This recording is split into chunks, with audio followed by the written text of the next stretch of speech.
When you buy a gallon of milk at the grocery store, you probably don't give it a second thought. But that milk came from a cow, and that cow may very well live on one of New York's more than 4,000 dairy farms, where more than 15 billion pounds of milk are produced every year, according to the state. One of those farms is Welcome Stock Farm in Saratoga County, ran by dairy farmer Bill Peck. This is Welcome Stock Farm. I'm a sixth-generation dairy farmer here. My brother and I farm together with our team of employees. Peck's got about 1,000 cows that all need to be milked every day, and he doesn't do it alone. He's got 18 full-time workers. Most of them are immigrants, and they usually work at least 60 hours a week because the cows don't stop when the sun goes down. This is a dairy farm, so this is 24/7 operation. Round the clock employees, animal care doesn't stop. We have cows that calve day and night, and milking goes on 3 times a day. It's physically exhausting work, the kind that breaks your body over time. But the workers keep coming back because they need the money, and in just a few months, their lives could change in a big way. Right now, farm workers in New York earn overtime after 60 hours, but soon that could drop, requiring overtime pay at 40 hours. That's because of a new law, which would allow the state to consider that change. It was sponsored by Senate Labor Chair Jessica Ramos, a Democrat from Queens. She says overtime pay after 40 hours would put farm workers on a level playing field with other industries. Our argument, of course, is a moral one that says that anyone who does any work for a living is entitled to living wages and safe working conditions and benefits. But like every other industry, farming has elements that set it apart. For some farms, the work never stops. Think of those dairy farms. Cows don't stop producing milk in the winter. But then there's seasonal work, where the main work of the farm only lasts a few months. That's the case at Indian Ladder Farms, where more than 3 million apples are harvested every season. It's been run by Pete Tenike for more than 50 years. I'd rather go by trees because we put them really close together. I got a lot of trees. I only have 60 acres of orchard, but I got 20,000 apple trees, and that sounds much more important, doesn't it? Tenike's got about as many workers as Bill Peck, the dairy farmer. And like at Peck's farm, most of them are immigrants. But here, they don't stay year-round. When the season's over, they go back to their home country. And Tenike says because they're only here a few months, they want as much work as they can get. They're making about $17.50 an hour, the average farm worker is on the farm now. I don't think that's too bad. I think we're in the ballpark. The quality of the work is good. I mean, people enjoy being outdoors. They enjoy accomplishing something. Workers on the farm average about 70 hours a week, Tenike says. So he's already paying about 10 hours of overtime per worker per week.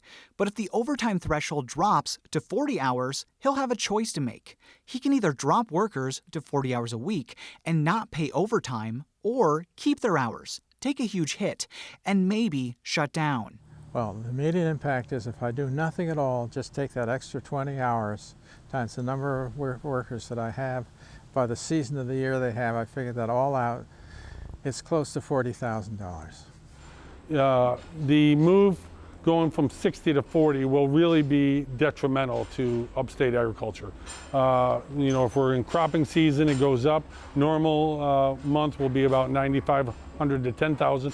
Extra pay just in overtime if I were to do that. And there are ways to get around that, but none of them are good. Farmers could downsize their farm, but that means less revenue. And they could cap their workers at 40 hours a week, but farmers say that would backfire. If those workers want more hours, and many do, they could find that work somewhere else. The foreign-born ones particularly are sending money back to their home countries. And so if I limit them 40 hours, they leave. They're going to go to Ohio, Pennsylvania, Michigan, Wisconsin, where they don't have these limitations, they make more money. If they can go someplace where they can go and work and take home some wages, because this is their cash wages for the year, they're going to do it. And even if those workers decide to stay, farmers would have to hire more. And that's not always easy. Locals usually don't want those jobs, and the immigrant workforce is shrinking. Richard Stupp from Cornell is an expert on those trends. We, as a national policy, really tightened up the border. So that changed things. That is a limited pool of people. There used to be immigrants lining up at farms to find jobs. That no longer happens.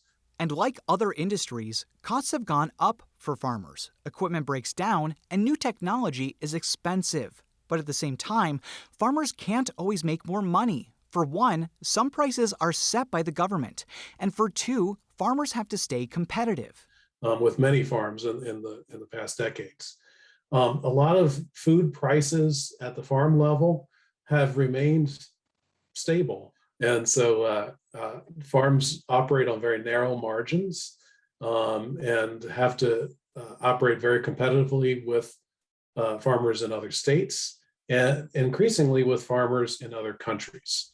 That's all to say that the business of farming isn't always flexible. But in this case, supporters of lowering the overtime threshold for farm workers say it should be. No other industry in the state sets overtime at 60 hours, and they say farming shouldn't either. Mario Salento is the president of the New York State AFL-CIO, and he says farm workers should have the same opportunity for overtime pay as everyone else. What we're talking about here are workers being treated equally. In other words, farm workers having the same rights as every other worker in the state, right? Other workers have a 40-hour overtime level. Farm workers should have the same. And along with having the same benefits at work, supporters say farm workers deserve the same quality of life as everyone else. That's why Ramos, the Senate Labor Chair, says farm workers deserve a choice in how much they work. If you think back to why the labor movement fought and won a 40-hour work week, it's because we fundamentally believe that humans, if we're going to have to work for 8 hours, then we should have 8 hours of sleep and we should have 8 hours of leisure to do as we please. It comes from a mentality, a philosophy of health and safety for the worker. As for farm workers themselves, they're mixed on the issue. Some, like seasonal workers, are worried their hours will be cut if the overtime threshold goes down. That means less money to take home. But others say 60 hours is too much without some added benefit, especially when you're trying to build a life here. When the state was holding hearings on this same issue last year, Brisein Vasquez, a dairy farm worker, said money couldn't replace time with his family. It's a heavy job, difficult. Waking up every morning at 4 o'clock in the morning is very difficult. And at night, get out of work tired. And I agree to reduce the threshold from 60 to 40 hours. It would be very good for us, for those of us who have our families here, so that we can share with our families. And for some, it's also an issue of health and safety. Emma Krejci is with the Workers' Justice Center of New York, which does advocacy and legal work for farm workers. And she says that because farming is such a physically demanding job, working 60 hours with no added benefit isn't good for anyone. This is very physically demanding work. So when workers are fatigued, they're more likely to have accidents, to get injured, and they're more likely to die. People do not want that for themselves. But Krejci says it's also about equity between workers. For many farm workers, there's a different dynamic between them and their boss compared to other industries. If they're immigrants and they push back, that can be their entire future on the line if their boss retaliates.